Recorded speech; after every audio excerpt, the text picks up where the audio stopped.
In this lesson, we will add inverse kinematics to the character's limbs, and we'll also create a few more groups that will serve as a way to not only keep our scene organized, but at the same time we'll be able to end up with a global node that will be used to globally transform the character. Alright, we'll go ahead and get started with our inverse kinematic systems on our arms and legs. And the beautiful thing about inverse kinematics is we can do things like have the arms or legs plant, whereas with forward kinematics, as we currently have, you can see as we start to, let's say, move the chest, we can never have the arms actually plant. If we try to do so with forward kinematics or FK, you notice that we'd have a lot of shakiness at best. So we want to use inverse kinematics so we can go ahead and make sure that, again, the feet can stay planted, or if we are creating a handstand, well, we'd want to use IK for that. So let's say we go in and get started here. We'll head over to Skeleton and grab the IK handle tool. We'll go to the options and I'll reset the settings. Now by default we work with the single chain solver. Now this is pretty cool, but it has a downside, a limitation, in that when we start to rotate our parent joint, we'll notice that it's actually going to cause the system here to twist. And we do want twisting, but we want full control over the twist, and this is not necessarily going to give us that control.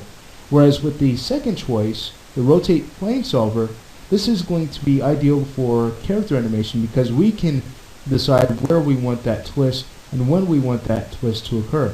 So this is great for pointing your knees and elbows to make sure that, hey, the elbow should point in this direction until I'm ready to change that direction. So by using this choice, it's going to give us the option to do so. Alright, so we'll make sure our current solver is set to rotate plane, and we'll go ahead and create our IK handles. Starting with this left arm, we'll go from the shoulder down to BE wrist. Alright, so take a look, we've made that connection as we start to move this around. Alright, the character's waving. Thank you. Alright, let's go ahead and take care of the right arm. We'll press the Y key to grab our last tool, and we'll connect from the shoulder again to BE wrist. Nice. Alright, two more to create. So we'll press the Y key again, and we'll connect from the thigh down to BE ankle. Test that out. Looking nice. Alright, one more to create. So again, from the thigh down to the ankle. Wonderful stuff. Alright, so next we can head over to our outliner and perspective view. I'll go ahead and close out of our tool settings so we can get more screen space. And it's now time to rename these. So since we're working with a rotate plane solver, here's a naming convention we can use. It's going to be RP_L_arm01. Let's go ahead and copy that to take care of the next name. Paste. That's going to be RPR_arm01. Paste again to take care of the left leg. That's going to be RPL_leg01. Paste once again to take care of the right leg. So that's RPR_leg01. Alright, sweet.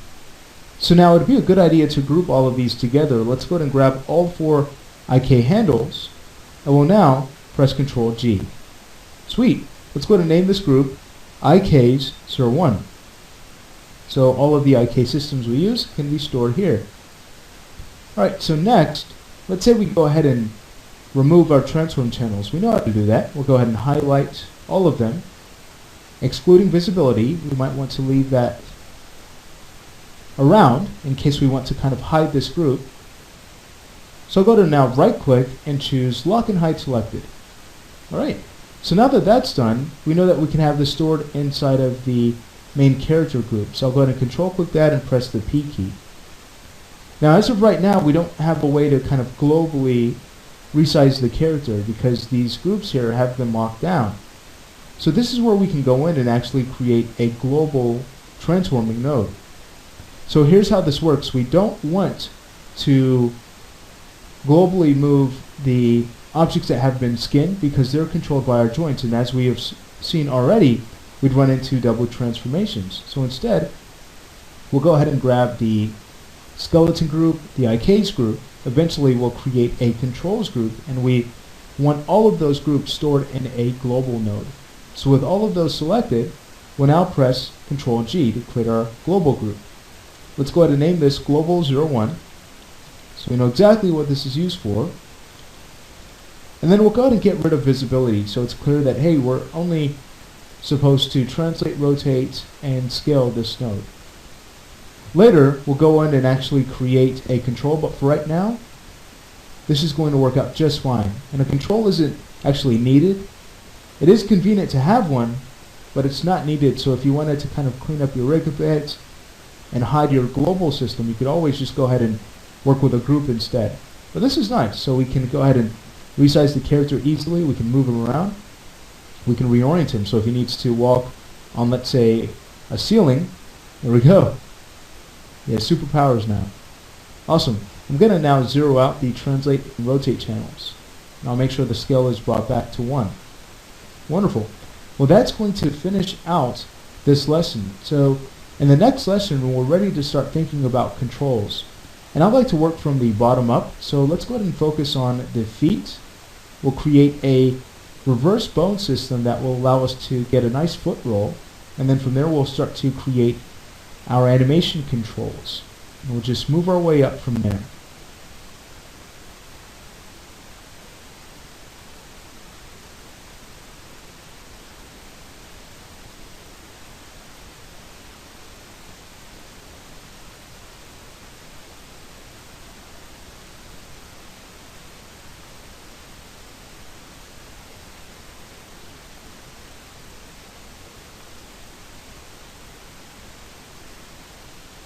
In this lesson, we will create the character's reverse foot bones. So these bone objects will make it possible for us to animate a foot roll. Really neat. Let's go ahead and get started. We'll start on the left foot. We'll grab the ankle chain and we'll duplicate it. So from there, let's unparent it, Shift P. We'll now go through and rename each of these joints with the prefix JDRV for joint driver. From there, let's go ahead and change the suffix for the ankle bone to 01. Alright, so we'll do that for the others. Again, the prefix will be JDRV instead of bind. And now what we need to do is reverse the hierarchy of this chain so that when we rotate the ball of the foot, this foot bone here will actually drive the ankle. And then what we'll be able to do at that point is go in and constrain our IK handle to the ankle joint, so as we start to rotate the ball of the foot, it will go ahead and drive the position of our IK system. And then we'll make sure to constrain our foot bone and the ankle bone to that reverse chain, so that again we'll be able to get a really nice foot roll. The foot will remain planted, and then we'll create a system that says, alright, as we start to adjust this value, go ahead and give us a foot roll. So we'll get to that very soon. But first things first, how do we reverse the hierarchy here? Well, Maya actually has a really neat tool to do that. It's called the reroute skeleton tool. We'd basically grab the joint that we would like to use as the new parent. So in this case, I'm going to grab the toe, and then we would head over to the skeleton menu and choose reroute skeleton. And take a look. Now the toe is the new parent of the ankle chain that we were once working with. So take a look. When we start to rotate the toe up, it's going to cause the foot to be driven this way. Same thing goes for the ball of the foot. With the toe selected, I'll press the down arrow to get to the foot bone. As we start to rotate this, again, we'll now have a really neat ball roll. Awesome stuff. Let's say we do this. We'll go and grab each of these new joints that we've just made. We'll head over to the radius channel, and using the middle mouse button, we'll go ahead and increase the value just a bit so we can select between our joints. Awesome. So now that we have this chain in place, we can actually work on mirroring this across. So with the toe selected, our new root, we'll head over to skeleton and choose the mirror joint tool using the same settings. So take a look, everything has been renamed. Great. Now we're not ready to parent these just yet. These will actually get parented to our leg controls. So we'll work on taking care of where they get parented once we have our leg controls established. But as of right now, we could actually work on some constraining work. So let's go ahead and finish this lesson up by constraining our IK handle as well as our foot bones to this reverse system. We'll start with the IK handle. So we'd go in and we would grab our reverse joint for the ankle, that's DRV ankle, and with that selected, we would now select the object that we would like to constrain to it, which is our IK handle. So with everything selected in that order, we can now choose constrain and apply a point constraint. We can make sure maintain offset is off by going to the option box, and when we click on add, take a look, we have a clean constraint, nothing is shifted. Alright, wonderful. Now for the other two bone objects we'll need to constrain, we'll work with maintain offset because the orientation is a bit different. If you'd like to take a look at another way we can approach rigging a foot roll, feel free to take a look at character rigging for production as well as advanced character rigging once you're ready. Alright, so getting to it, we now need to make sure that we control our original ankle, blind ankle, by the rotation of our reverse foot bone. So grabbing the reverse foot bone first, we'll now go ahead and shift select the ankle that we've skinned to. We'll head over to constrain, orient constraint options. We'll make sure maintain offset is on. If I were to reset the settings, you'll see that by default it is not. So we'll go ahead and make sure maintain offset is checked so nothing shifts out of place. And now we can go ahead and click on add. Beautiful. Now before we test this out, let's go ahead and constrain the foot bone that we've skinned to the toe, the reverse toe, which is again the parent of this reverse system. So we'll grab the reverse toe and then we'll shift select our foot bone, and again we'll apply an orient constraint. Now let's go ahead and test this out. So when we grab the foot bone that is a part of the reverse hierarchy, not the one that we've just constrained. So when we grab that and we start to rotate, watch this, there's our foot roll. How cool. And then when we grab the toe, take a look, we're able to now create a toe roll. Awesome stuff. Super fun. Alright, so let's say we go ahead and take care of the opposite side.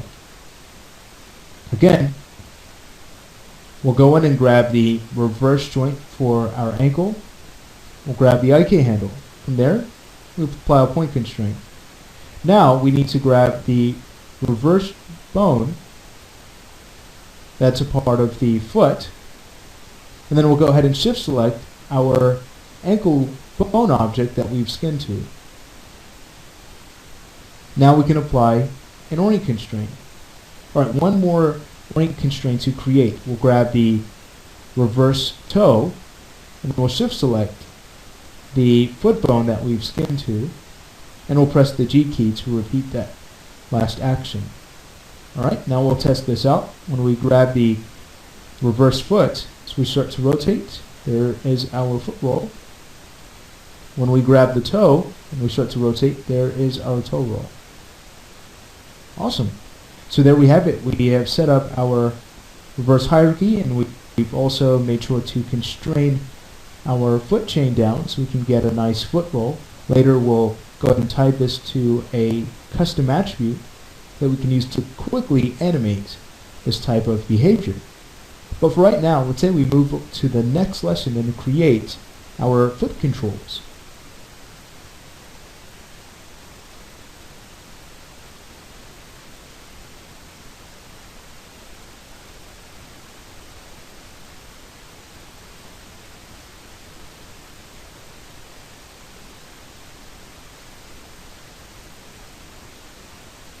In this lesson, we will set up foot controls. Alright, so we're ready to go in and start creating control objects. Now, there are a few things you want to keep in mind about the control objects you make. For one, you should make sure that they are as clean as possible, meaning by the end we should make sure we freeze our transform so that our rotation and translation channels are zeroed out and our scale is set to 1. so that we can quickly get back to this bind pose by zeroing out those channels. Another thing to keep in mind is that we should make sure that our controls are easy to select. We don't want animators to have a hard time searching for and grabbing our controls. And another thing we can do is make sure that they're easy to discern, meaning that it should be easy to know what that control does and where it belongs. And this is more important for complex animations where our character is moving all over the place. We need to go in and quickly figure out, alright, that's the arm control, so I need to go ahead and start moving that. Specifically, that is the right arm, so I need to move that back over to this side at some point. Alright, so let's say we go ahead and create this control now. What I'd like to do is work with NURBS curves because by default they do not appear in a render. So we'll head over to Create, CV Curve Tool, and we'll grab the option box. Let's reset our settings. I'll work with a linear curve degree. You can work with a higher curve degree if you'd like, but I find that linear works well. So we'll now go ahead and just close out of our tool settings. Now, let's say we go ahead and create a square curve. So we'll just snap to grid. We'll hold down the X key, and we'll create a set of 5 points. Alright? So once we've managed to create this shape, we'll now go ahead and center its pivot, because as of right now, if we were to grab the move tool, you'll see that the pivot is at the origin once we finish creating this curve. So let's head over to Modify, and we'll choose Center Pivot. Now let's start moving this over to the foot. We're going to move this over in the X and Z axes, but we won't move it up in the Y axis, and this is just so that this curve can stay on the floor, so we always have an idea of where the floor is. So whenever the character is walking, again, this will make it clear that, hey, the character is finally in contact with the floor. So here's what we'll do. We'll go to our model layer, we'll go ahead and hide it. Now let's go ahead and grab the Z axis, and with that selected, we'll hold down the V key and we'll middle mouse button drag around our IK handle so we can snap to that spot. This is where we want to pivot the foot from, so that we can avoid a shaky knee. If we pivot from any other point, we might notice that as the ankle rotates, it's going to cause the leg to kind of shift a bit. And again, we'd have to do a lot of counter keying to mitigate that shaky behavior. And at best, it will still look shaky.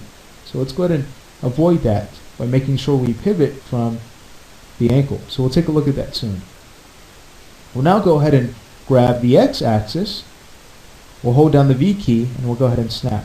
Alright, great. So now this is still on the floor and it is aligned to our ankle. Next, let's go ahead and move the pivot to the ankle, so when we start to control the foot, again, we can rotate it from that spot and remove the shaky knee. So what we'll do is go ahead and hold down the D key, and we'll hold down the V key, and we'll now middle mouse button drag right there on top of our ankle. And there we have it. Alright, so from here what I'd like to do is start reshaping this control. Yes, it is easy to select, but right now it's way too large. Let's go and have some fun with this. With the curve selected, we'll press F8 to go into component mode, and now we could start to kind of pull a few points in, and we could have it wrap around the foot a bit better. So I'll go ahead and start to grab these points at the back, pull those in a bit more. Great. And then from there, we can go ahead and kind of tweak the other points. What I'll do is cancel out the Y-axis by holding down Control and clicking on that axis. So now when we grab the center of our manipulator, we're only able to move in the X and Z. So I find that to be very helpful at times. There we go. We have managed to conform this control to the character's foot. Alright, very nice. Let's go ahead and press F8 to go back to object mode and take a look at our control. Fun stuff. Now we want it to point forward. We don't want it to follow the slant of the foot. And this is so that we can easily go in and animate a walk or a run. With the foot slanted, when we start to rotate, it would rotate and move at that slant. So we want to prevent that from happening. Now speaking of rotation, we'll get into learning more about our rotate order to make sure that when we do rotate, we can avoid gimbal lock as much as possible. Alright, so this is actually going to work out to be pretty good for us. So from here, let's say we go on and rename this control. It's going to be anim L leg 01. Alright, sweet. Now, remember, we want to make sure that this is cleaned up. Right now we have some values here in our translate channels. So, again, the idea behind this is when we zero out these channels, we need to get back to our skin pose, and that's not the case. You can see how it's moved that control. So I'll go ahead and undo that back. How do we clean this up? Simple. With the control selected, we just head over to Modify and choose Freeze Transformations. Great, so all of that information has been zeroed out. Great, and this is our new origin point. So again, when we go ahead and zero this out, we get back to this exact pose. Great, let's say we go ahead and work on mirroring this across. I'll show you a trick that we can use for mirroring our controls. And in the Transforming Robot Rigging series, we actually learned how to create a tool that goes through the same steps but much faster at a click of a button. Alright, so what I'll go ahead and do is duplicate this object, Control D, and now let's go ahead and press Control G to create a group with the pivots right here at our origin. So this is the plane that we mirror across. So from here, all we need to do is go to our scale X. This is the X-axis we'd like to mirror across, and we'll set that to -1. And there we go. Our control has been mirrored. So from here, we want to ungroup this object. We'll head back over to Edit, and we'll choose Ungroup.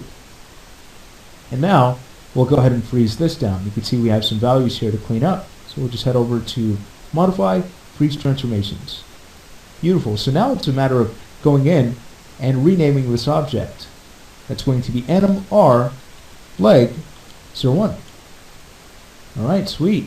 So our controls are easy to select, and they are also cleaned up. But are they easy to discern?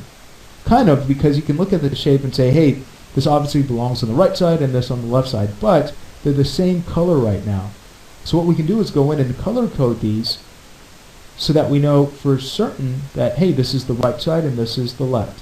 So what I like to do is use blue for the left and red for the right. So since we have the control on the right selected, let's go ahead and press Control A to move over to our attribute editor. From there, we can go ahead and find our object display. Let's expand that to get to drawing overrides, and we'll enable overrides. So now we can choose whatever color we want. Again, we're using red for the right side. So we're going to find pure red. There it is. Now when we deselect, you can see that we've color coded that object. Let's go ahead and take care of the one on the left half. So again, we have chosen blue for this one. So with it selected, we'll go ahead and enable overrides. And we'll find blue. It should be before red. There it is. And there we have it. So now it's very clear that, hey, this is the control on the left side and this is the one on the right. Whenever you're choosing a color, stay consistent so you don't confuse your animators. Alright, now what I'd like to do is go ahead and make sure that we can get control back over all axes. Right now the y-axis is still locked. So I'll just go ahead and control click in the center of our manipulator to, again, give us control back over every axis. Alright, sweet. So it's now time to grab both control objects and create a group. We'll press Control G. And here's our controls group. So we'll go to name this Controls 01. We'll get rid of our Translate, Rotate, and Scale channels. We'll right click and choose Lock and Hide Selected. And now we can have this stored in our global group. So we'll go to grab controls and store our controls group there. Now from here, we can actually go ahead and take our reverse chains and parent those to our new controls. So let's go ahead and do that. We'll grab the reverse toe and we'll parent to our control object. Sweet. So watch this. When we grab the control object, take a look. When we start to rotate, you can see how we get no shifting in the leg, which is nice. And watch. When we start to move this, now we're able to move the leg around. How cool. It's a very efficient control. Now watch this. If I were to take this pivot point with the control selected, if I were to press insert on the keyboard, or we could use the D key to go into pivot mode. But if I were to go ahead and move this just slightly off and now start to rotate, you'll notice that we get some shifting in the leg, and this is what we're trying to avoid. Alright, great. So I'll make sure we undo that back so that's not an issue anymore. Let's take care of the reverse chain on the left side. So we'll go ahead and grab that joint, shift select the parent object, which is our control, and press the P key. Now we'll test this out. Sweet. Now the last thing we can do to finish off this lesson is to come up with a way of letting animators know that, hey, we're only able to move this control this way, and we're not supposed to use it any other way. So take a look at what we have in our channel box. As of right now, you can see that we have, yes, translate and rotate channels visible, but what about scale and visibility? Do they need to be concerned with these channels? Well, not at all, because they should only move and rotate these controls, not scale. If you're wanting to scale the character, you do so from the global node. So we're going to grab both controls, and we'll now highlight our scale and visibility channels. We'll right click and choose lock and hide selected. So now it's very clear that, hey, we're only able to move and rotate these control objects. Great. Well, that's going to finish off this lesson. We have our leg controls in place. Now in the next lesson, I'd like to talk to you a bit about rotate order.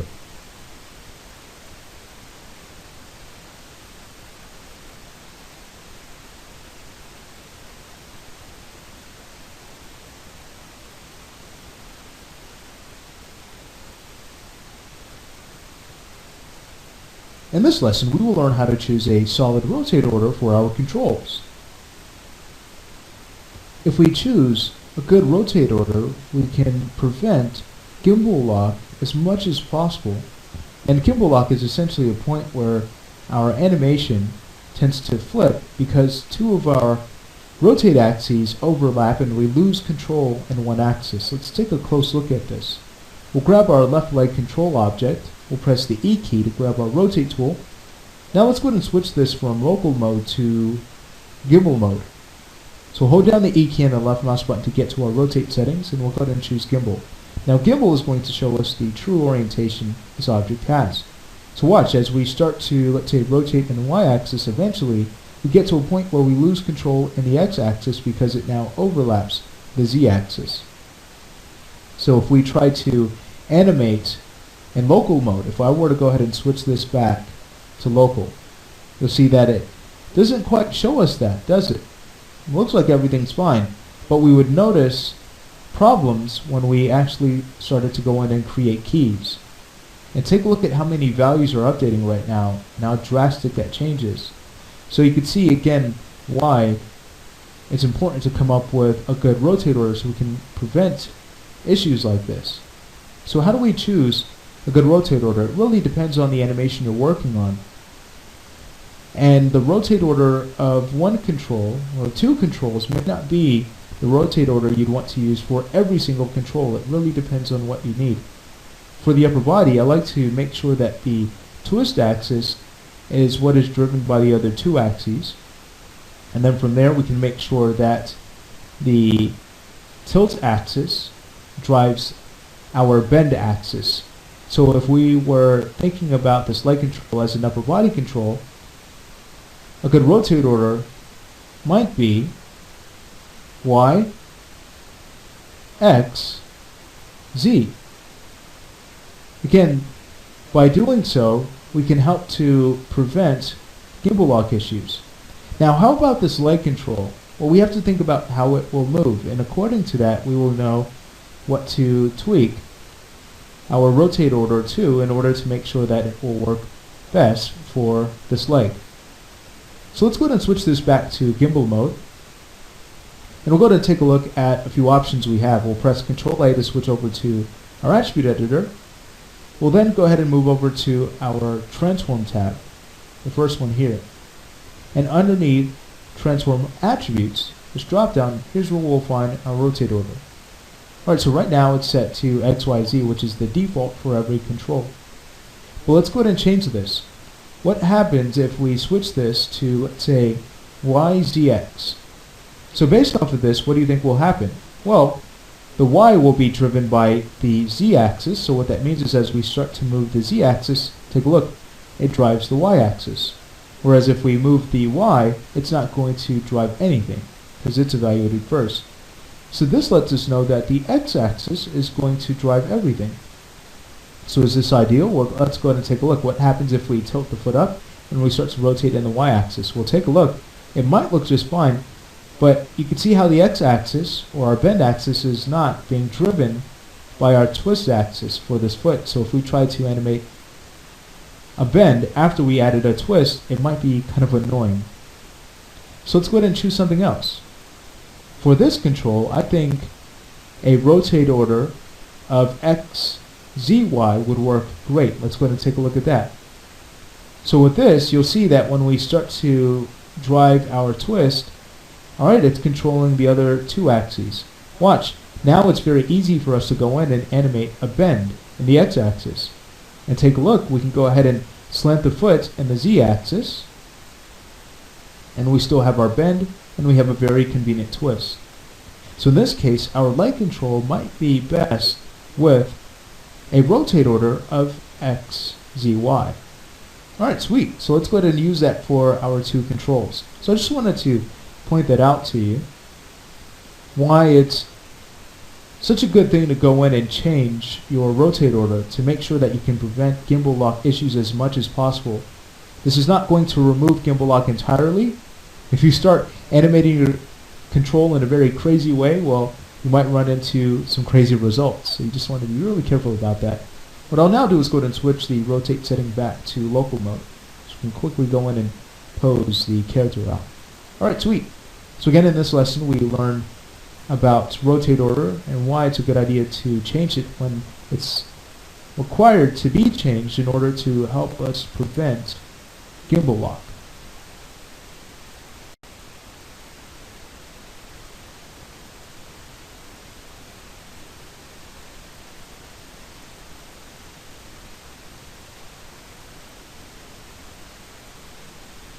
In this lesson, we will learn how to create custom attributes. There are many cases as we rig where we'll need to go in and create a special attribute to control a part of our rig a certain way. Take our foot roll, for example. We're not going to want to go in and start rotating our joints around it. Instead, we can create a custom attribute that allows us to adjust a value. And as we adjust that value, we'll start to see the foot roll. Alright, so let's go ahead and get this going. We'll grab our light controls, and with them selected, we'll choose Modify, Add Attribute.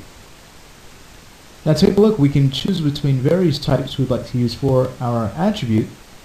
Float is going to allow us to work with a decimal value, so we'll get a very fine looking result, whereas with something like integer, that result would be pretty harsh because now we're dealing with whole numbers. So we'll go ahead and switch over to float. And what I'd like to do is start by creating a displayable channel which acts as a separator and also kind of gives us an idea of the keyable channels that follow. So let's go ahead and do this. We'll create a displayable channel named extra controls. We'll type that name here. We'll go to displayable, and now let's go ahead and click on add. So take a look. This channel is grayed out, letting us know that, hey, we're not supposed to keyframe this. Now if we were to go ahead and grab extra controls and start adjusting the value with the middle mouse button, yes, we can update that value, but it is not keyable. Now if you wanted to make this keyable, you'd simply go ahead and right click and move all the way down until you see Make Selected Keyable. It's closer to the bottom of this contextual menu. Now another way to access it is by going to channels here. So it's the same thing. Instead of right clicking on the channel, just go to channels in the channel box, and now you can choose Make Selected Keyable. And there we go. How can we remove this channel? Well, we'd either go to Edit and choose Delete Attributes, or we can control right click to get to that same edit menu and choose Delete Attributes. So now it's gone. Let's go ahead and bring it back. So that's going to be extra controls. We'll choose displayable and click add. Alright, wonderful. Now let's say we go ahead and create our keyable channel that we'll use to drive our foot roll. We'll simply name it foot roll. Alright, sweet. So from here, again, we'll make this a float type, but we'll give it a min and max range. Let's go ahead and set the minimum to 0, meaning that there's no foot roll. And then maximum, I'm actually going to set that to 5, and I'll show you how to change that. The default, if we put nothing in this field, it will automatically default to 0. So we're good to go. Let's go ahead and click on OK. So now watch this. When we grab the foot roll channel here, so we start to use the middle mouse button and take a look, we can now drive our value between 0 and 5. But how do we update this value? Well, let's go ahead and do that. I'd recommend doing this one control at a time to make sure that each control will be updated. So we'd go ahead and grab the left control object. We'd go ahead and highlight the channel to edit, and again we can control right click or choose edit from in the channel box, and then we can choose edit attribute. Alright, from here we'd go ahead and grab the channel that we'd like to tweak and take a look. We can't adjust our default values at all, but we can make this keyable or displayable, or we can hide this if we'd like. And here's where we can adjust our min and max values. So I'll actually set this to 10 so we have a very smooth foot roll. So once we're done, just hit enter and close this out, and now you'll see that this now goes from a range of 0 to 10 instantly. So really straightforward. Let's go ahead and do the same thing for our right leg to finish up.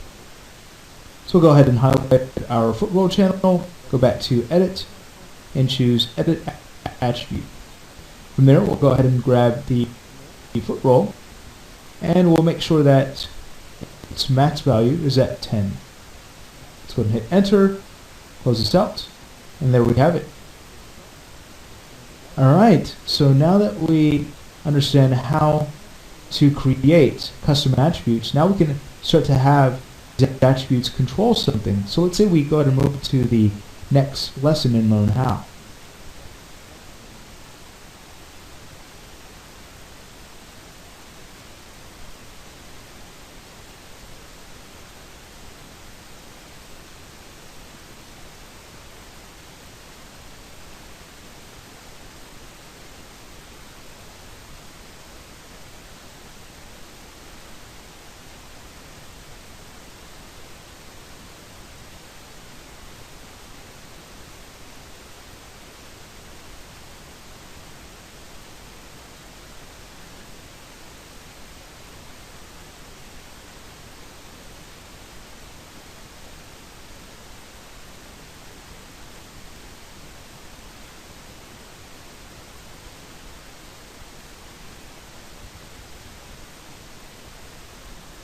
In this lesson, we will learn how to create driven keys to automate movement.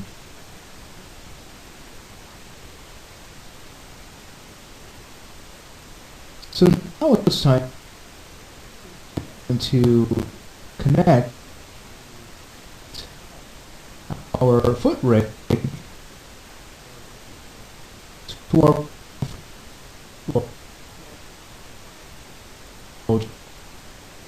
channel. So we can work with a driven key to do that. Let's go ahead and head over to the animate menu, which is set your key.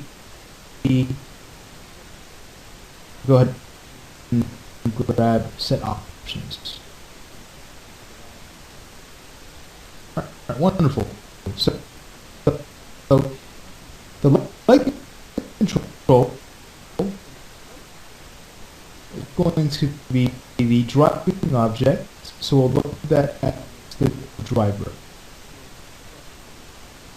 the foot roll channel. So now we'll go ahead and grab the two bone objects that should be controlled by our foot roll channel. It's going to be the toe driving joint and the foot as well. So with those two selected, let's go ahead and load those in. So now it's time to figure out what axis we need to control. Clearly it's going to be the z-axis. So when we select the rotate z, you can see that this is what we'll use to animate that foot roll. So with both objects selected in the driven list, let's go ahead and find the z-axis. Now before we choose key, I'd highly recommend that you take a look at your default interpolation settings, because they will affect what type of keyframes and what type of F-curves you create. So if we were to go ahead and head over to our animation preferences, we can then go ahead and choose animation and take a look at the default in and out tangent type. Right now I have it set to plateau, meaning that we'll get a smooth result. That's going to work out well. Alright, let's go ahead and now choose. So from here we're ready to create our initial driven key. So what this says is that when our foot roll is at 0, both of these values will be at 0. Alright, great. Now, here's what we can do. We can increase our foot roll value to about half the amount, and this will cause the ball of the foot to rotate up. So let's go ahead and set this to 5. Once we set the driving channel, we then need to go to the driven channel that needs to be changed.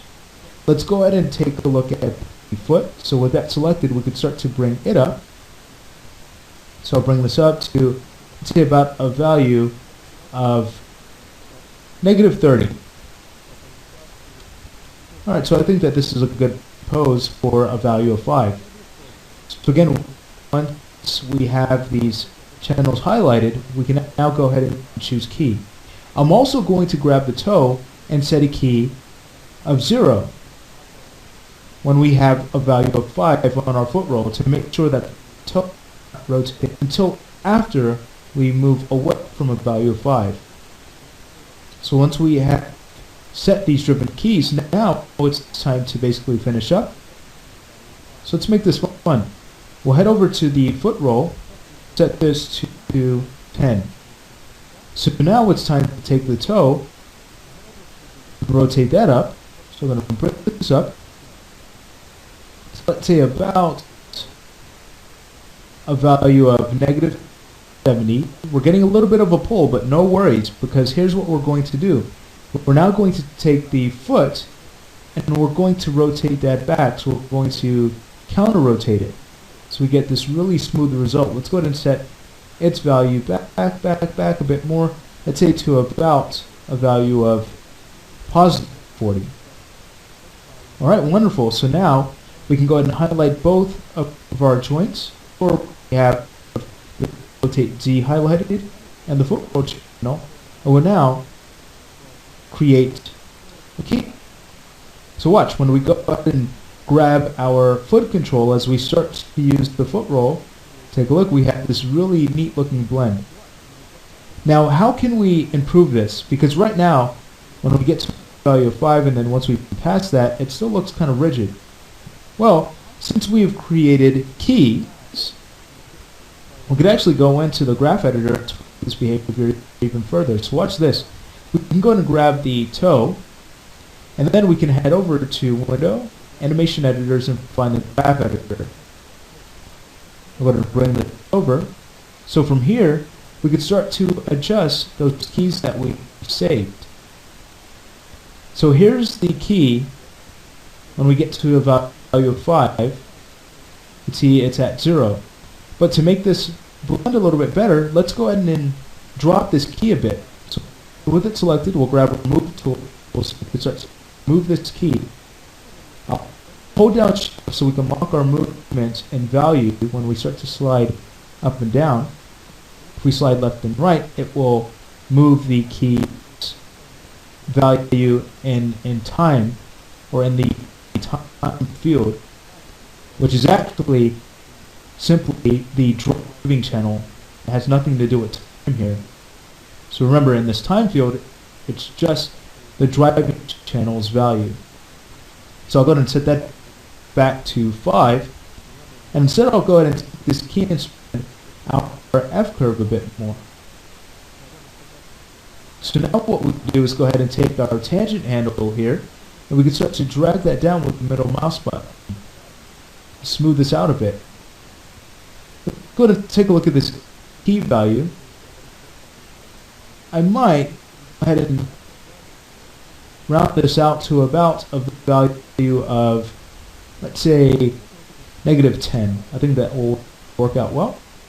To test this, we can go ahead and grab our control, and we can start to adjust the foot roll and take a look. That looks much smoother now. Awesome. So I find that -10 works very well here. And there we go. In no time at all, we've managed to set up a foot roll system to automate this movement. So now when we start to animate, let's say, a walk or a run, it's very fast to simulate this type of behavior by using our foot roll attribute. So I'll leave the right side up to you, using the exact same steps. And once we're finished with that, in the next lesson, we're ready to create our knee controls. And this is going to be pretty exciting because we have a challenge with the knees since they're at slant. So we need to go ahead and learn how to overcome that challenge, and I'll show you how in the next lesson.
In this lesson, we will create knee controls.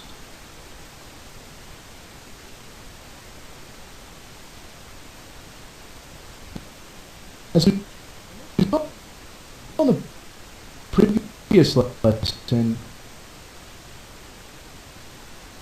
the character's knees are at a bit of an angle, and this can be challenging at times.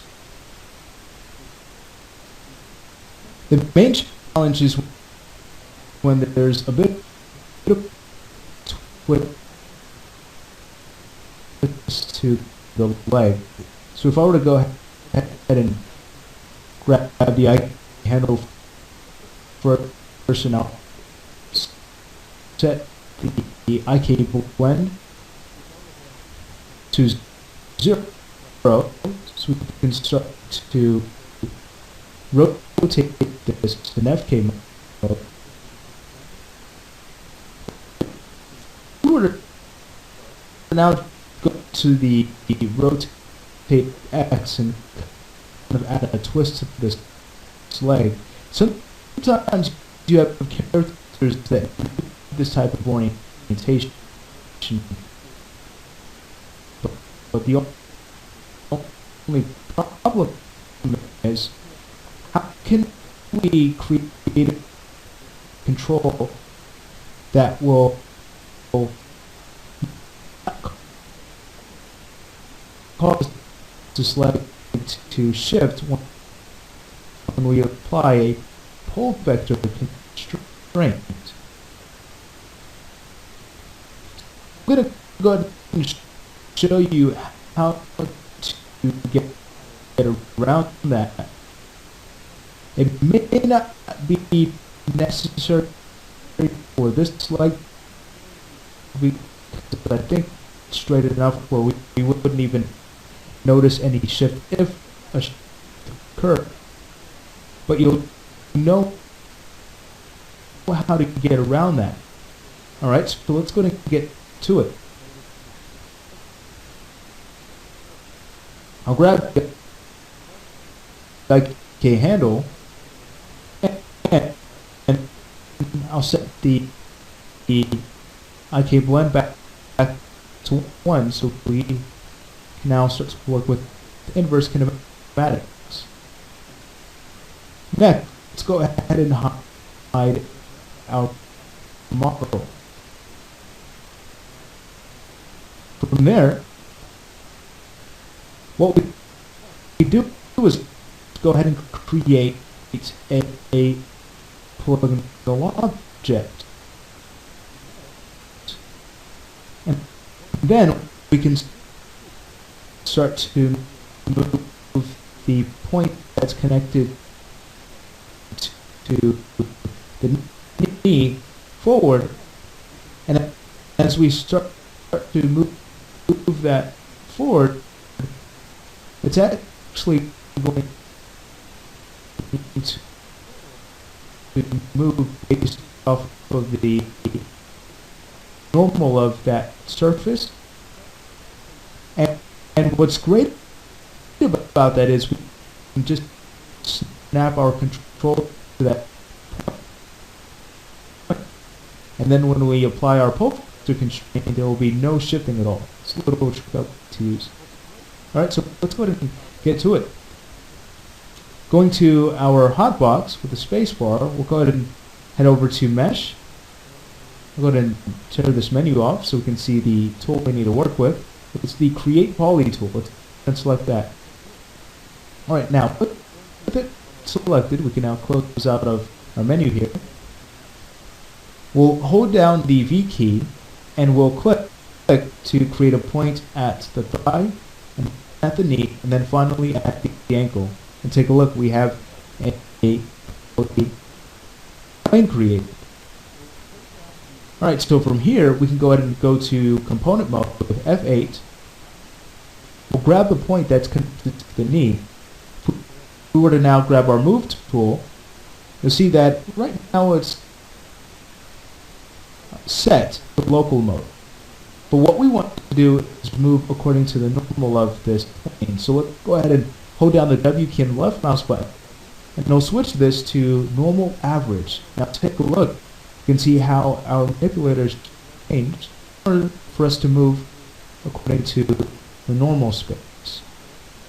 Now watch, when we go ahead and take the Z-axis and move that forward, we're now moving according to the angle of this chain. Alright, so we can basically move this point wherever we'd like our control to end up. We close because that will give us some flipping, being that we're working with the pole vector constraint. So the same idea behind an aim constraint. We don't want the target object to get too close, otherwise we might run into a bit of flipping. So let's go ahead and pull this out a bit further, and I think that this will work out just fine. Okay, so now we can go ahead and exit component mode by pressing F8, and now we can make sure we snap our control to this end right here.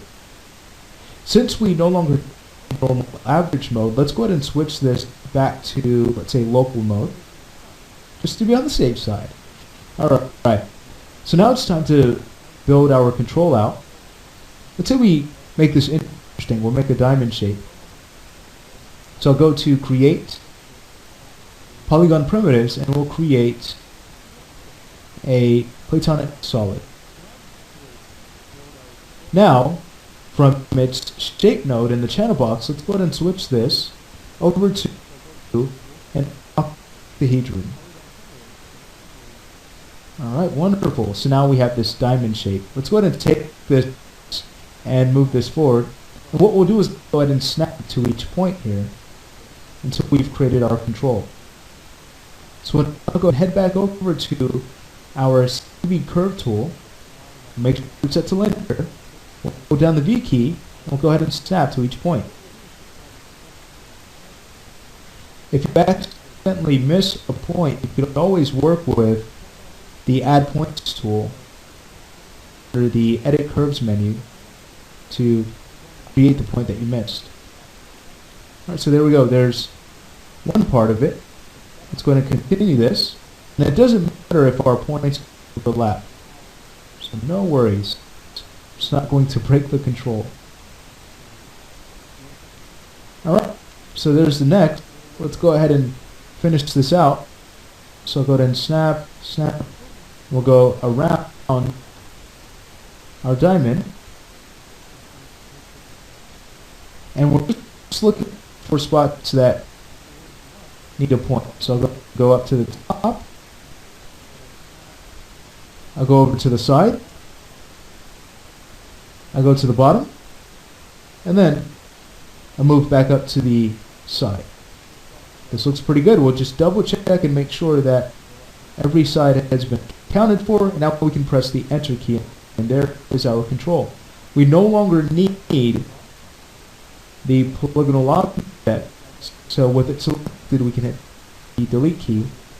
And we end up with this curve. Again, if you need to, you can go ahead and hold down the spacebar to get back to your hotbox, and you can choose Edit Curves. I'm going to turn this off so you can see this. There we go. And we basically grab the Add Points tool to add more if we need to. Sometimes I need to. I miss an edge at times, so I'm glad that that tool is there. Alright, great. So let's go ahead and start to kind of tweak this so that we have it end up right at the endpoint of our plane. First things first, you can see that the origin is where the pivot is. So let's go ahead and go to Modify and choose Center Pivot to fix that. And then we can start to scale this down a bit so it's not so large. Great. From there, let's grab our Move tool and holding down the C key and dragging with our middle mouse button, we can drag along our plane until we get to that endpoint. Wonderful.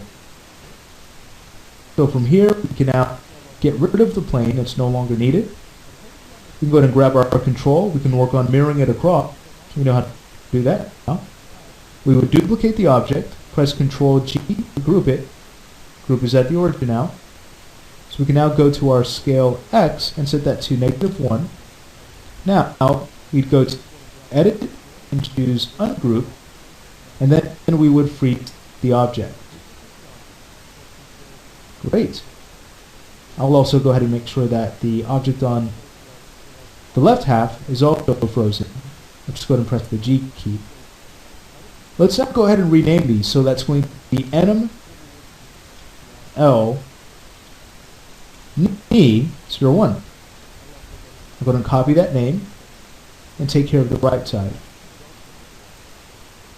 As far as coloring these objects is concerned, we'll go ahead and work with the same color scheme we've been using for the right and left tabs. Alright, so for the right side, since we have that selected, let's go ahead and head over to our attribute editor, and we'll work with a color of red. Here we go. And of course, for the left side, we'll go ahead and find blue. Awesome, we're just about finished. So now, what we can do is go ahead and take both objects, and we can have them parent to a controls group. You might also consider parenting them to your leg controls, but the only problem is you start to, let's say, rotate your control around, that's going to drive the knee. And again, we're trying to get around that. We want full control over the knee's orientation. Alright, so let's go ahead and take our two controls here, and we will go ahead and find our controls group. There it is. We'll control click it and press the P key. Wonderful. Once we've turned those objects, we can then go ahead and clean up our transform channels. With these controls, we'll go ahead and get rid of rotation, scale, and visibility, as they do nothing for us. We only want to move these objects. Alright, sweet.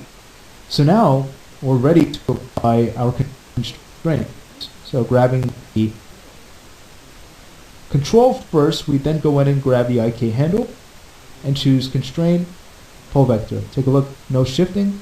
When we go ahead and grab our control, we start to move it, we're driving the knee now. Let's go ahead and bring our character back and take a look. Awesome stuff.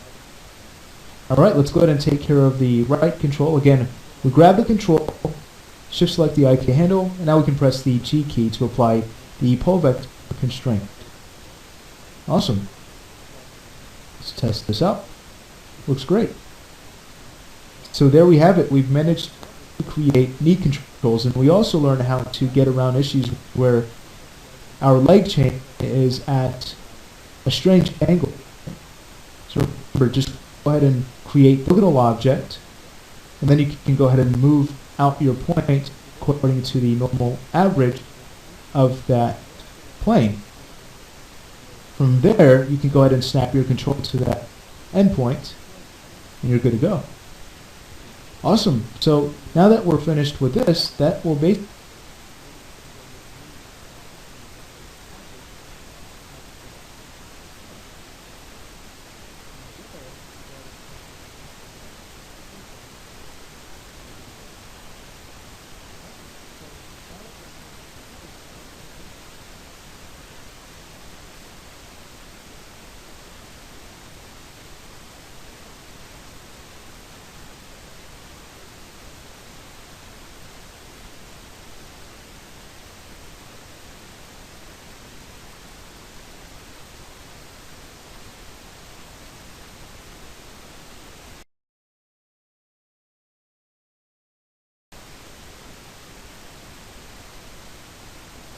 in this lesson, we will create controls for the character's torso. So now we have an idea as to how to approach creating controls. So let's say we go ahead and head over to create. We'll grab our CV curve tool. Let's go ahead and create a triangle. I like to work with triangles because they give us a sense of direction. So what we'll do is go ahead and hold down the X key, and we'll snap to grid to create our triangle shape. Great. From here, let's go ahead and go to modify and center the pivot. Alright, sweet. By the way, if you would like, you can add tools to your shelf that you'll use quite often to save a bit of time. So if you don't want to keep going back to modify, center, pivot, you could always just go ahead and hold down Control Shift, head over to the menu, which has the tool you'd like to add, and then click on that tool. So I'll go ahead and add the center pivot tool. While we're here, we might as well add freeze transformations. And then, underneath edit, we can add delete by type history.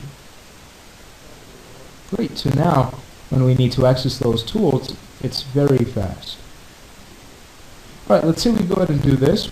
we'll hide the character, and then grabbing this control, we'll snap this over to the backbone. Let's press the W key so we can grab our move tool, we'll hold down the V key, and the middle mouse button drag. Alright, so from there we can go ahead and bring the character back.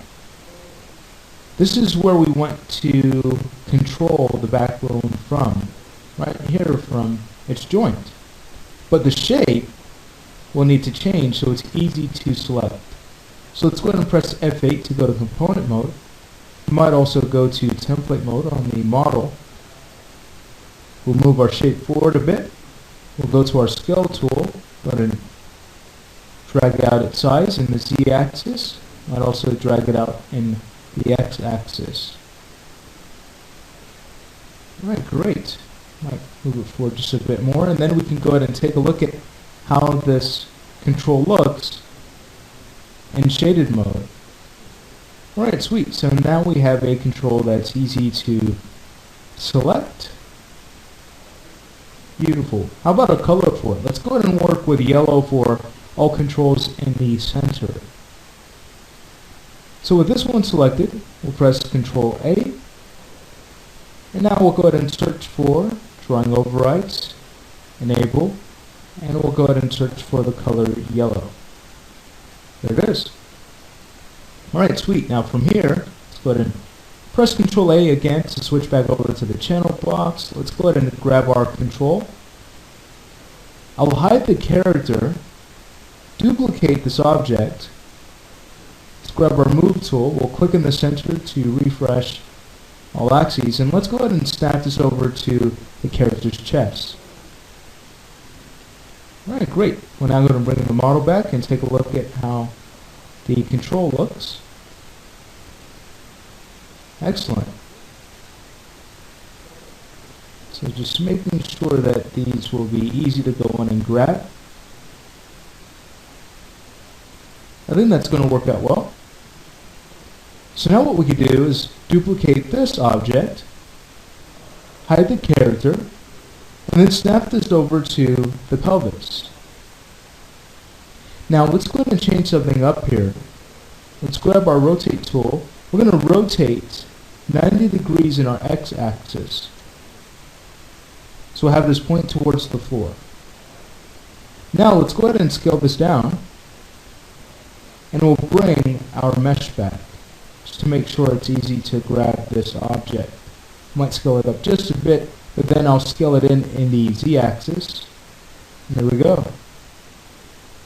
There's our pelvis control, looking good.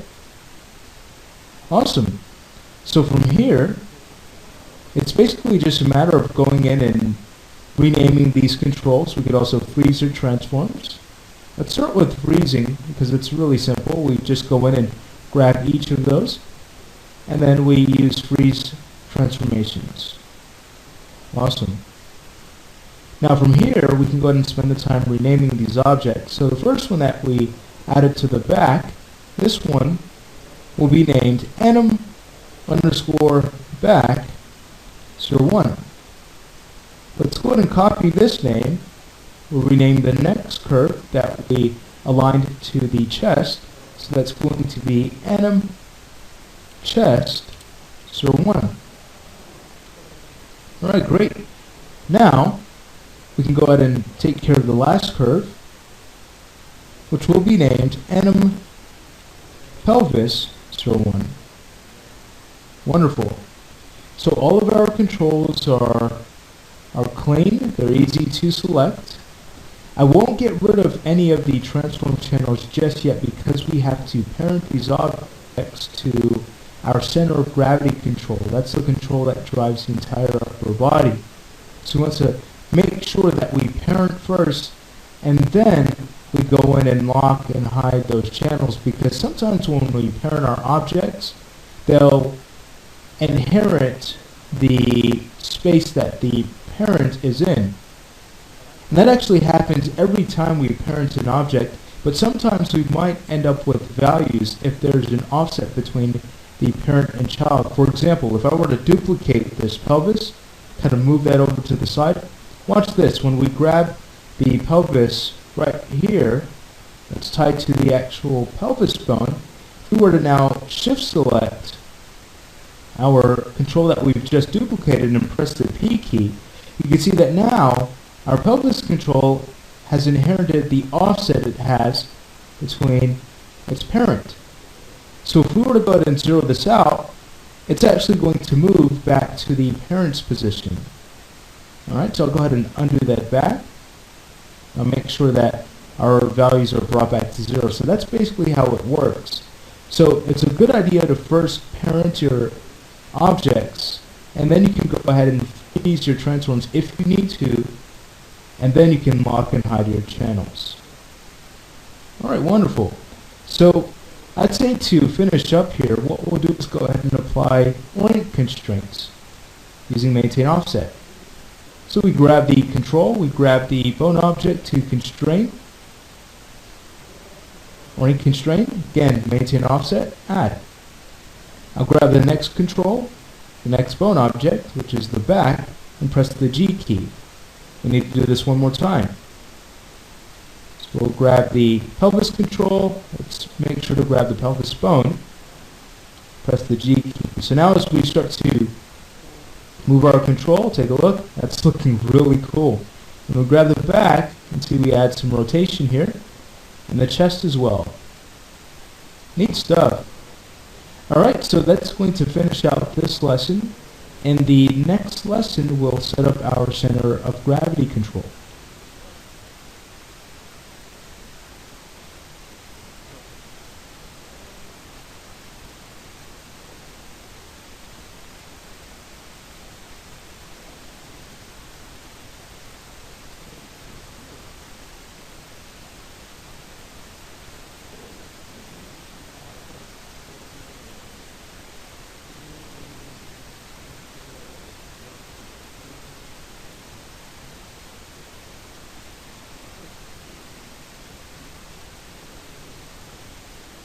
In this lesson, we will create a center of gravity control.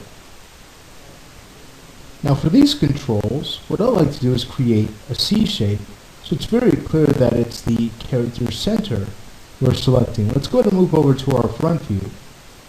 And from there, we'll grab our CV curve tool. I'll just go ahead and press the Y key, since it has already been selected. Alright, wonderful. So now from here, you can follow my lead. I'll hold down the X key and we'll just snap to grid. And I'll create a blocky C shape. So we'll go 3 grid units over, create a point, 3 grid units down. So you get the idea. Alright, and here we have it.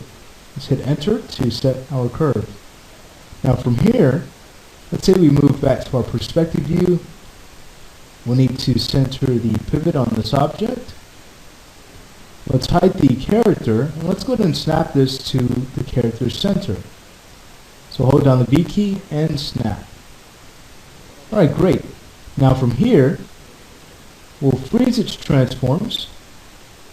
Let's now go to component mode, and we'll start to adjust our points. This control is already easy to select, but right now it's kind of annoying where it's at right now in its size, so we'll just need to kind of bring this up a bit. Behind the character, we'll go ahead and scale it down. It doesn't have to be so large. There we go. And I'll go ahead and bring the character back now as a point of reference to know how much more to tweak this shape before we're satisfied with it. I think that looks good. Great. So from here, let's say we go ahead and rename it. That's going to be Anim COG01. Right now, we can go ahead and color code it. Let's go ahead and press Control A. Underneath drawing overrides, enable overrides, and we'll find yellow. There it is. Alright, great. So now we can do a bit of cleanup work from the outliner. Let's go ahead and move over there. We'll take the back and the pelvis. Let's go ahead and control click those. And we'll now control click the center of gravity and press the P key so that those two objects get parented. Now how about the chest control? Well, that should be parented to our back control. So we'll grab the chest, shift select the back, press the P key. So now when we start to move the back, there we go, the chest follows. So we have this FK spline. If you'd like to learn more about how to rig spines, feel free to take a look at character rigging for production. You can also learn a cool technique in advanced character rigging. And another course that I'd actually recommend is our latest course on rigging quadrupeds, where we go through and we create another modular spine that has a broken hierarchy system. So once you're ready for that, feel free to go ahead and move to those courses. Alright, so I'll now go ahead and grab the chest and I'll zero that out. Great. So you can see now when we grab the center of gravity, as we start to rotate, everything else is going to follow. But here's the issue. When we start to move the center of gravity, it's not driving the upper body at all. So all we need to do is go ahead and constrain the root. Let's go and grab the center of gravity control. We'll shift select our root bone. And now we can choose constrain, parent, and we'll go to our option box. If I were to reset the settings, you'll see that by default, maintain offset is on. So that's just fine. Let's now click on add and test this out. So now when we grab the center of gravity, as we start to move it around, take a look, everything follows. Alright, sweet. So now we can basically go ahead and take our center of gravity and parent that underneath our controls group. So now when we grab the global node, again, everything is going to scale just fine. Sweet. So our rig is looking really nice. At this point, we can go ahead and start to clean up our channels. For the center of gravity, we will move it, we will rotate it, but we won't scale it, nor do we need the visibility channel. So let's go ahead and right click and choose lock and hide selected. Now, let's say we grab the back and the chest. I did that in reverse. And then we'll go ahead and shift select the pelvis, and we'll get rid of translation, scale, and visibility. We'll go ahead and right click and choose lock and hide selected. Alright, so now it's very clear that, hey, these controls should only rotate. How awesome. Alright, so there we have it. We've managed to set up our center of gravity control, and our rig is coming together very well. Let's say in the next lesson we work on controls for the neck and head.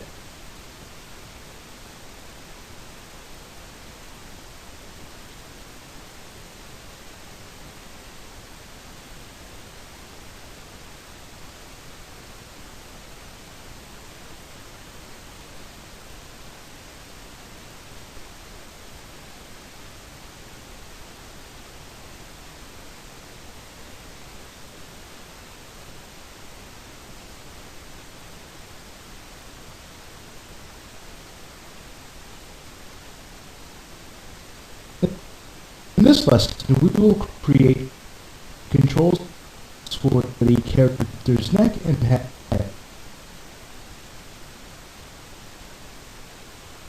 Again, we'll create a curve, but this time, let's go ahead and make it a rectangle. So we'll grab our CV curve, again, we'll snap to the grid.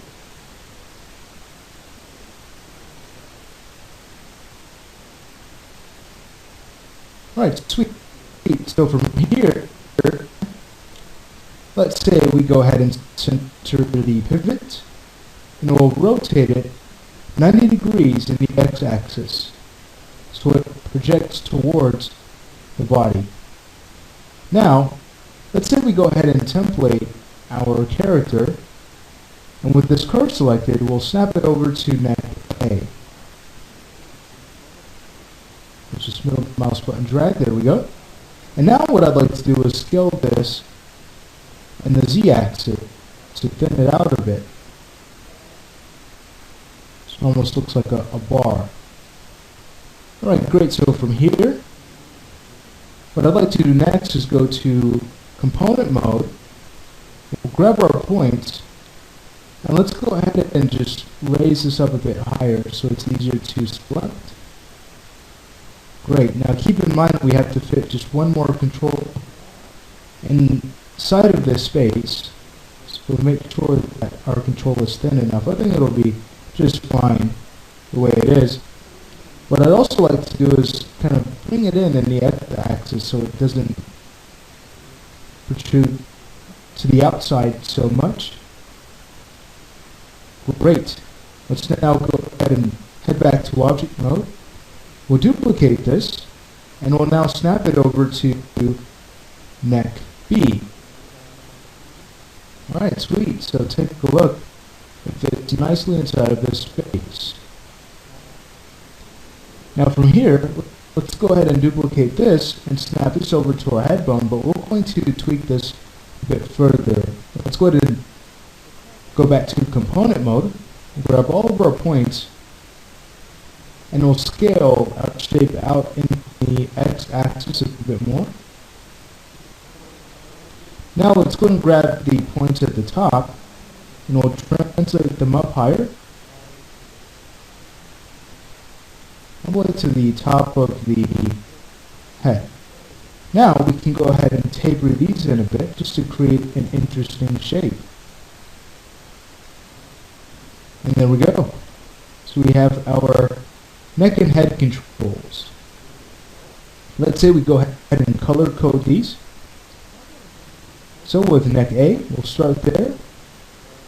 And all of these will be yellow. So we'll just go in and search for that color. There we go. There's one. There's two. Sweet, I got that on the first try. Awesome. And there's three. Great. Alright, let's go ahead and move back to our perspective view. And we'll start to clean these up. Let's go ahead and select them all. I'll just hold down Control Shift, the last two controls here for the neck to mark selection. And now we'll go ahead and freeze those down. Alright, sweet. Let's say we rename them next. So the head control will be enum head 01. The next neck control will be enum neck B 01. We'll copy that and rename the neck control that's tied to the base of the neck, which is neck A 01. Alright, awesome.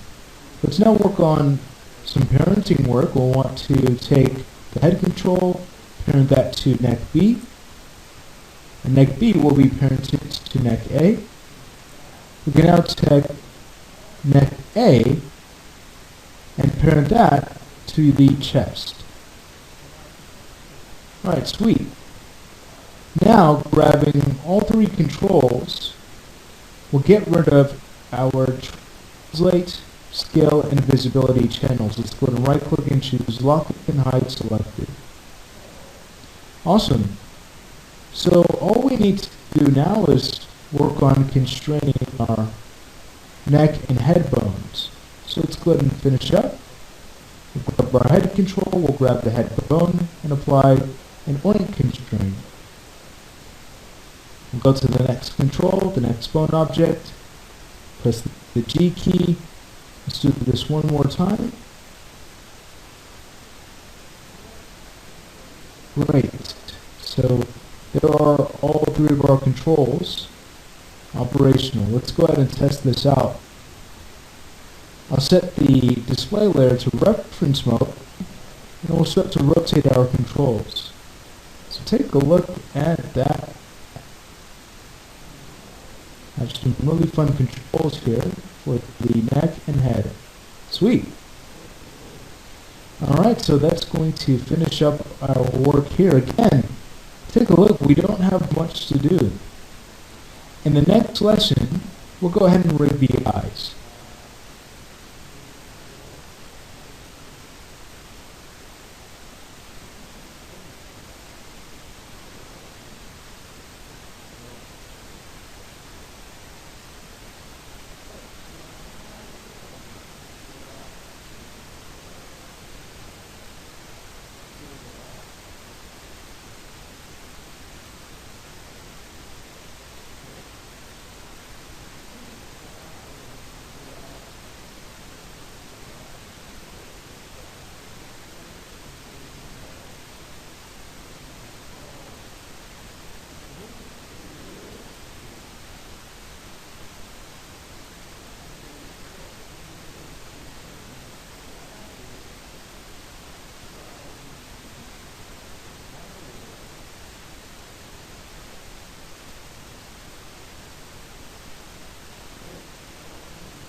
In this lesson, we will create eye controls. So to give animators the most freedom, what we'll do is we'll create a control to drive each eye separately, and then we'll create a control to drive both of those collectively.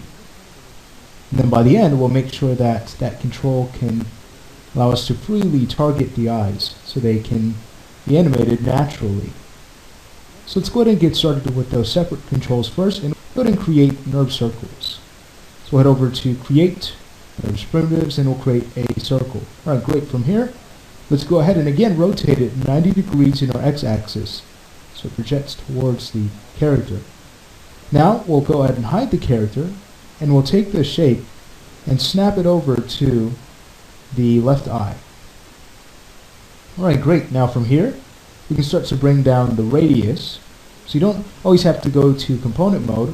Since we already have history here, we can start to adjust the radius parameter, just dragging that down a bit. Great, I might even set this value to something half the amount of what we have here, so I'll set it to about 0.05. And there we go. Now, before we move this forward, we're going to duplicate this object, and we'll snap it over to the right eye. Now we can grab both curves and move them forward.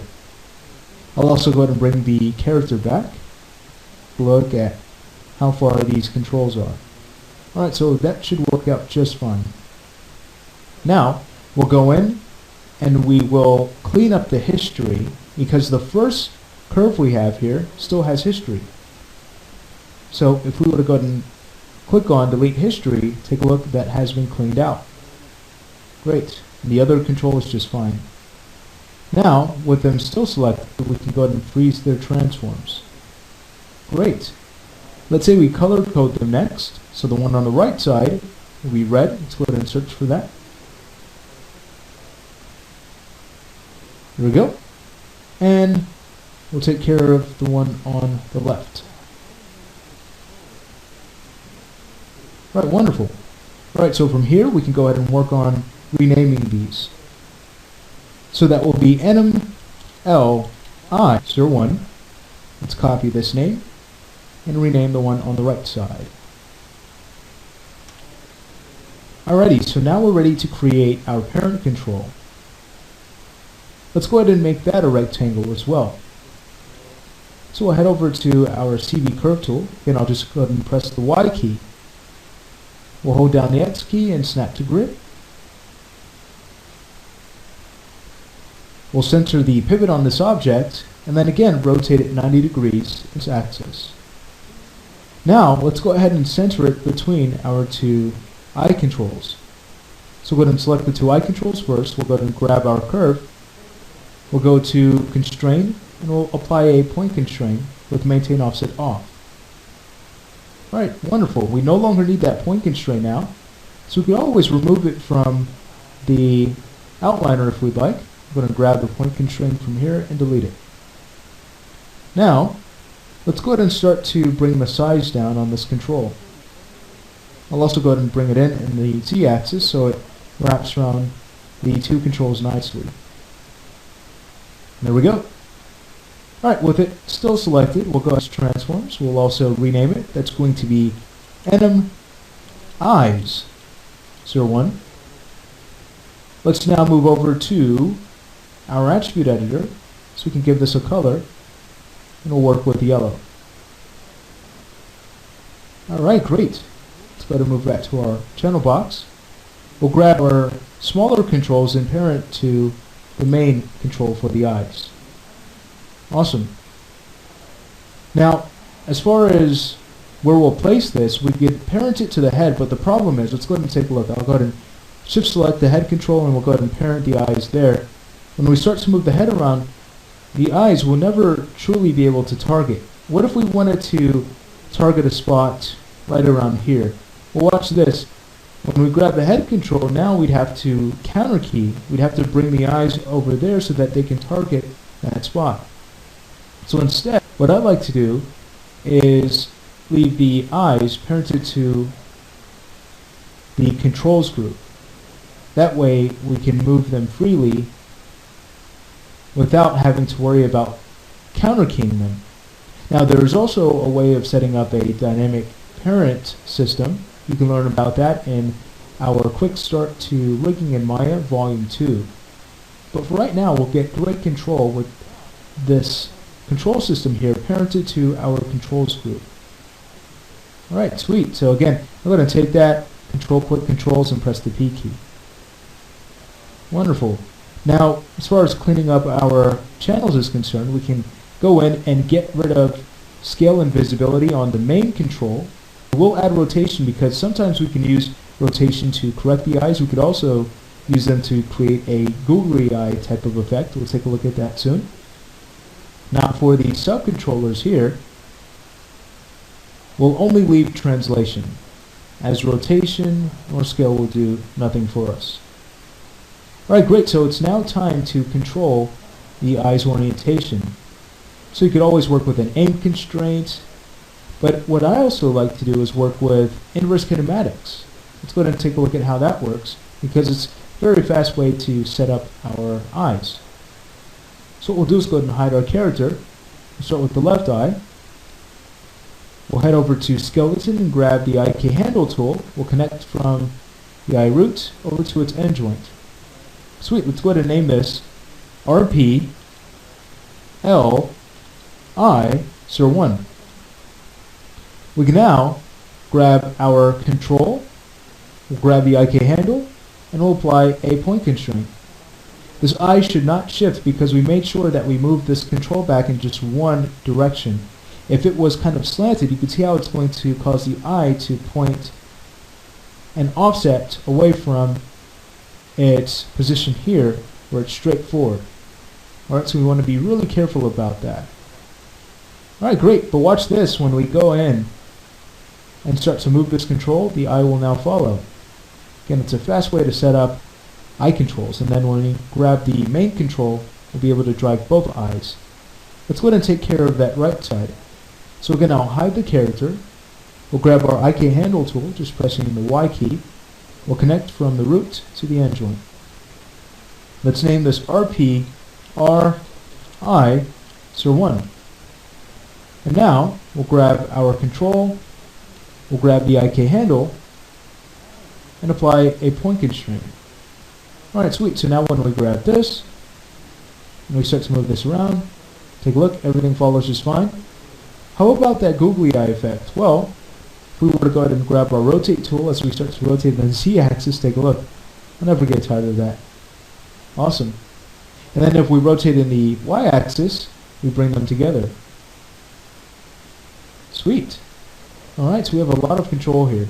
Let's go ahead and zero out our control object.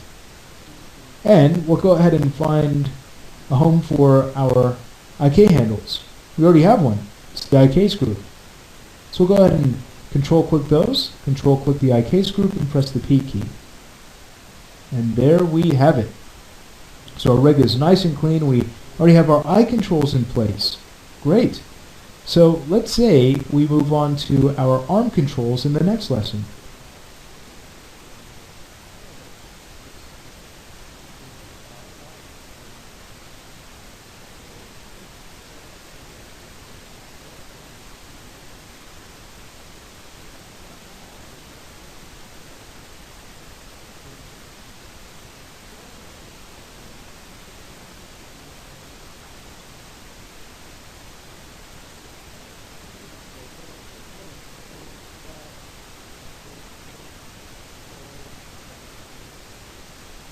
In this lesson, we will set up arm controls.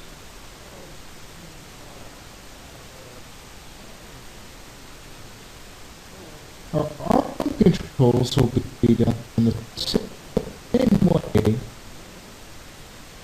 we created the foot controls. We'll go in, we'll create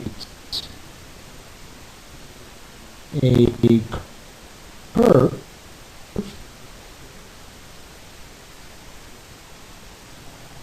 that is the shape of a square. So let's go and hold down on the X key and snap to grid.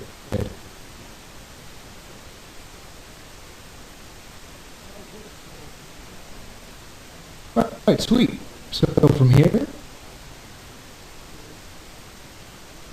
we'll go in and center the pivot on the subject. Let's go ahead and hide our character.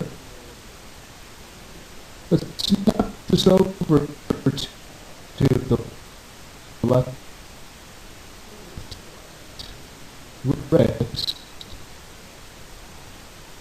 And now let's go ahead and rotate this 90 degrees in the x-axis. I'm now going to bring the character back so we can start to reshape this. Let's go to component mode, grab our points. Let's go ahead and scale these in. And now, I'd like to just go ahead and take the shape and move it forward so that the end of the curve here is right at the end of the hand. Alright, let's go ahead and make this look a little bit more interesting. We'll go ahead and grab the points at the front. We're going to pull those forward. Let's say we grab all of our points here. We'll go ahead and scale them in a bit. And then I'll go ahead and take, let's say, this point here at the lower front part of the hand. We're going to just pull that in some to create an interesting angle. Now to finish up, I might just go ahead and take these 2 points right here at the back and scale those in a bit more. Awesome. Alright, so now that we have our control, we can go ahead and freeze its transforms. If you'd like, you can mirror across. Remember, you duplicate it, Control P, group it, Control G, scale it, -X, and now we can ungroup and freeze it. Alright, sweet. Let's say we go ahead and rename these and recolor them. So the naming convention will be NML arm01. I'll copy that, head over to the right side, paste, and change the name up. Great, and now we can go ahead and search for red and blue to recolor these objects. So there is red, and there's blue. Alright, sweet. So from here, let's go ahead and make sure that these controls are parented underneath our controls group. Again, we wouldn't want them parented underneath the chest because we want the ability to plant the hands. So we need to make sure that they can move independently from the torso controls. Alright, sweet. And again, you can set up a dynamic parent system. It's covered in our Quick Start to Rigging in Maya Volume 2 if you'd like to learn how to do that. Alright, great stuff. So we have our arm controls in place. Since we've already parented them, this would be a good time to clean up our channels. So just like our leg controls, we'll just go ahead and get rid of our scale and visibility channels. Right click and choose lock and hide. Wonderful. So now it's time for them to actually control something.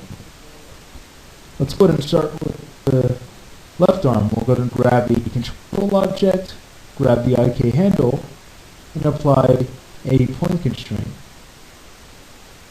Now it's time to apply our point constraint with maintain offset. So we'll go in, we'll grab our control, we'll grab our hand bone, the one that we have skinned,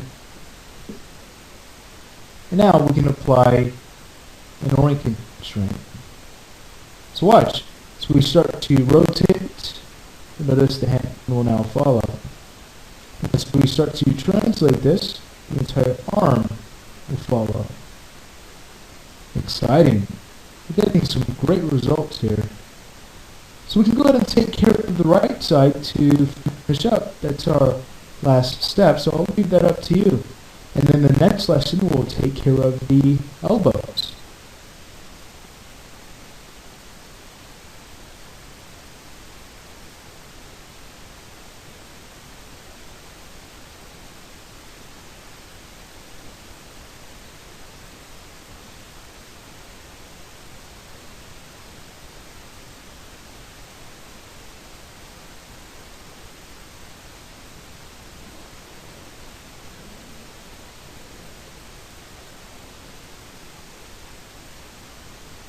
In this lesson, we will add elbow controls. To get started, let's go ahead and grab one of our knee controls. We'll duplicate it. Let's go ahead and hide our model, and we'll snap this object over to the left elbow. From here, we can duplicate it and snap this over to the right elbow. Awesome, we already have our controls. Let's go ahead and grab both and translate them down. I'll also bring back the mesh to make sure that they're not too close to our joint so that we can avoid flipping. Alright, this looks good. So from here we need to clean up our transforms. Now, if we were to try to run our freeze transforms tool, it's going to error out. You can see we have some channels that are locked. So how do we get around that? Well, really simple. All we need to do is go back to Modify, Freeze Transformations, go to our Options, and we'll uncheck Rotation and Scale. And we'll now click on Freeze Transform, and all of those have been now cleaned up. Alright, great. Just don't forget to reset your settings when you're ready to work with the tool again, because you'll notice that your rotation or scale will be frozen. Alright, well, let's say we go in and rename these. So that's going to be Anim L Elbow 01. Alright, from there I'll just go ahead and copy the name, take care of the control on the right side. Let's also color code that one. So I'll head over to the attribute editor and we'll find that color of red we've been using. Alright, sweet. So our controls are in place. Notice we don't have any weird angles with this chain on either side, so we're good to go. All we need to do is go ahead and grab our control, grab the IK handle, and apply a pull vector constraint. Let's go ahead and do the same thing on the right side and we'll test this out. Press the G key. So as we start to move our control, there we have it. We're now driving the character's elbow. Sweet. Awesome. As we start to kind of play around with the rig a bit, see that, there we go, we're getting some really nice results here from our controls. Wonderful. Now, you could also see as we start to twist this quite a bit, we eventually start to run into some collapsing issues. So this isn't a weight painting issue. There's only so many weights you can paint before you will run into an issue like that. So I'm going to show you how to get around that using a blend shape. It's going to be really cool stuff. There are also other solutions. You can create a twist rig. We cover that in advanced character rigging. We also cover a technique like that in character rigging for production, if you'd like to learn more about that. Just ways of getting volume back. But we'll take a look at a solution in this lesson. It's something that we also cover in our rigging quadrupeds course. And you can learn about it in our set-driven key course. So those are a few choices you have to learn more about how to bring volume back. Great. Well, everything's looking awesome. We're just about finished with our rig. We have the hands to start rigging. And then once we're finished with the hands, we can bring our attention to the tail.